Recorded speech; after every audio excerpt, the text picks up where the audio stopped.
The acting minister in the presidency, Khumbudzo Ntshaveni, says cabinet is saddened by the death of 35-year-old Mthokozisi Ntumba. He was shot by police during Wednesday's student protest in Braamfontein.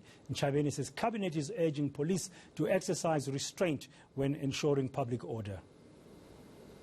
On the unfortunate death of Mr. Mthokozisi Edwin Ntumba in Braamfontein, Johannesburg yesterday, cabinet is saddened by the unfortunate death of Mr. Ntumba, who was 35 years old, a husband and a father, who was killed during the Wits University student protest in Braamfontein in Johannesburg on Wednesday, the 10th of March 2021.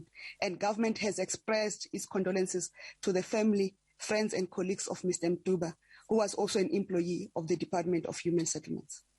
The Independent Police Investigative Directorate is already conducting an investigation to determine the circumstances that led to the death of Mr. Ntumba.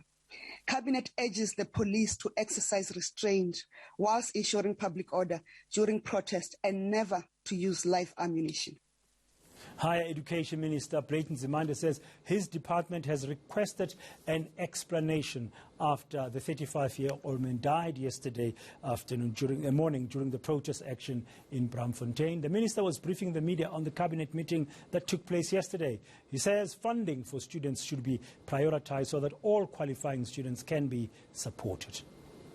Let me also start by reflecting, as cabinet has done, on the tragic incident that took place yesterday in Braamfontein, where a man lost his life in the midst of a public protest.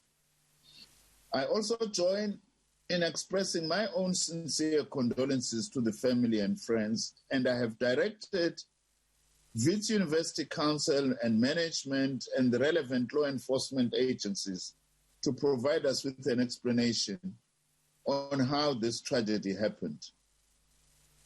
As Minister Ntshaveni has said, Cabinet met yesterday and discussed the matter of the funding shortfall, which I had reported earlier in the week. And the particular issue under discussion was shortfall in the funding for the National Student Financial Aid Scheme, NSFAS, for 2021, which has delayed NSFAS in being able to communicate funding decisions to students and institutions for first-year students.